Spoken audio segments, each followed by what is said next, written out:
सुप्रभात प्रिय विद्यार्थियों, मैं डॉक्टर शालिनी मूलचंदानी, सह आचार्य एवं विभागाध्यक्ष, हिंदी विभाग, राजकीय डूंगर महाविद्यालय बीकानेर।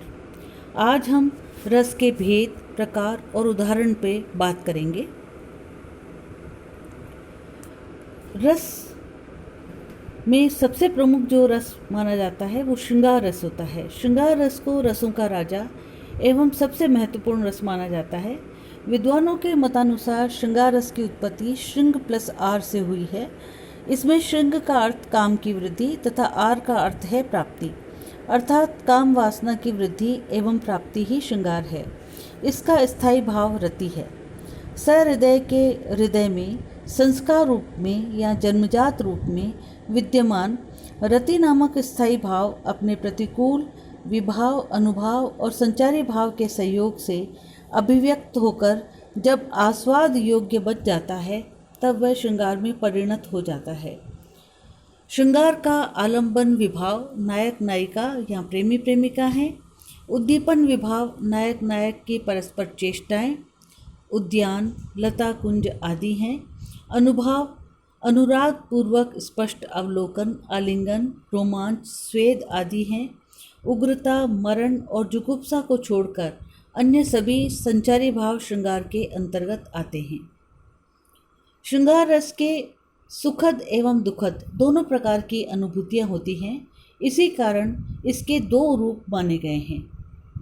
पहला है संयोग श्रृंगार और दूसरा है वियोग श्रृंगार। संयोग श्रृंगार के अंतर्गत नायक नायिका के परस्पर मिलन, प्रेम पूर्वक कार्यकलाप और सुखद अनुभूतियों का वर्णन होता है।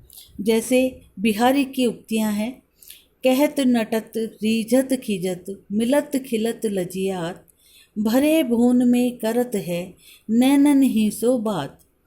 प्रस्तुत दोहे में बिहारी कवि ने एक नायक नायिका के प्रेम पूर्ण चेष्टाओं का बड़ा कुशलतापूर्वक वर्णन किया है। अतः यहाँ संयोग श्रृंगार है। करुण रस।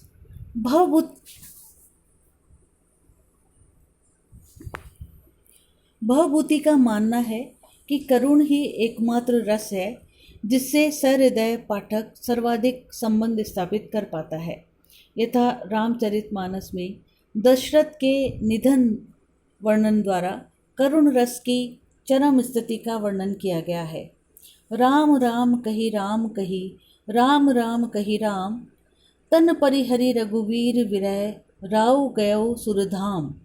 आधुनिक कवियों ने करुण रस के अंतर्गत भी दरिद्रता एवं सामाजिक सुख दुख का वर्णन सर्वाधिक किया है। इसी रूप में करुण रस की अभिव्यक्ति सर्वाधिक रूप में देखी जा सकती है। सूर्यकांत त्रिपाठी निरालाकृत उत्साह नामक कविता में व्याकुल जनमानस का वर्णन करते हुए बादलों को करुणा प्रभावित करते हुए बरसने का वर्णन किया है। विकल विकल उन्मन थे उन्मन, विश्व के निदाग से सकल जन, आए अज्ञात दिशा से अनंत के घन, तप्त धरा जल से फिर शीतल कर दो बादल गरजो।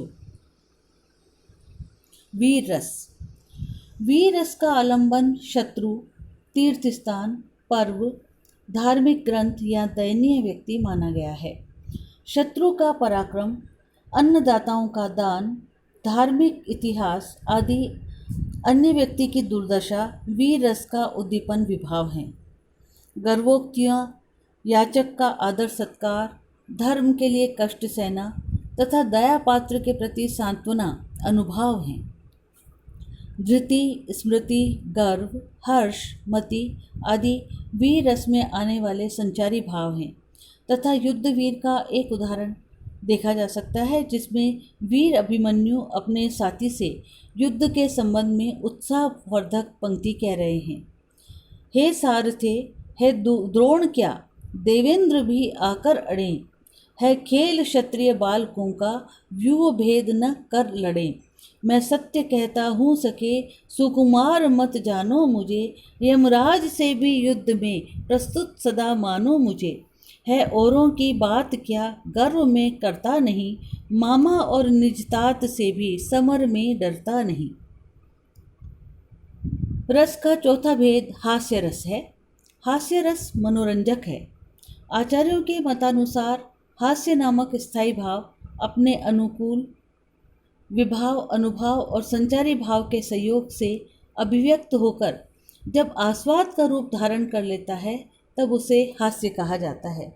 सामान्य विकृत आकार प्रकार, वेशभूषा, वाणी तथा आंगिक चेष्टाओं आदि को देखने से भी हास्य रस की उत्पत्ति होती है। यह हास्य दो प्रकार का होता है, एक आत्मस्थ और दूसरा परस्थ। आत्मस्थ हास्य केवल हास्य के विषय को देखने मात्र से उत्पन्न होता है, जबकि परस्थ हास्य दूसरों को हंसते हुए देखने से प्रकट होता है।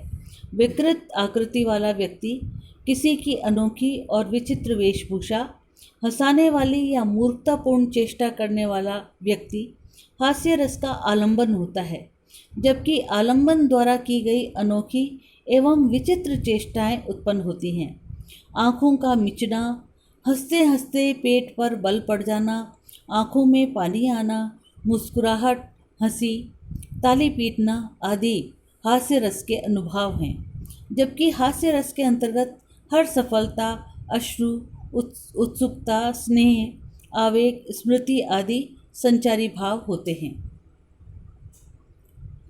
यथा एक हास्य रस का उदाहरण इस प्रकार है, जिसमें पत्नी के बीमार पड़ने के चित्र को हल्की हास्यास्पद स्थिति का चित्रण काका हाथ रसी अपने एक छंद में करते हैं। पत्नी खटिया पर पड़ी, व्याकुल घर के लोग, व्याकुलता के कारण समझ न पाए रोग, समझ न पाए रोग तब एक वैद्य बुलाया, इसको माता निकली है उसने यह समझाया, यह काका कविराय सुने मेरे भाग्य विधाता, हमने समझी थी पत्नी यह तो निकली माता। रामचरितमानस के अंश राम लक्ष्मण परशुराम संवाद में लक्ष्मण द्वारा परशुराम का मजाक बनाना और उस पर हंसने का वर्णन है। इस अंश में भी हम हास्य रस के पुट को देख सकते हैं। यहाँ लक्ष्मण परशुराम की मूर्खता को इंगित करते हुए उन पर हंसते हुए कहते हैं, बिहसी लखन बोले मृदुबानी, अहो मुनीस महाभर मानी, पुनि पुनि मोहि देखात कुहारू, चाहत उड़ावन कुकु बहारू। धन्यवाद डॉक्टर शालिनी मूलचंदानी। शेष पार्ट 2 भाग 2 में।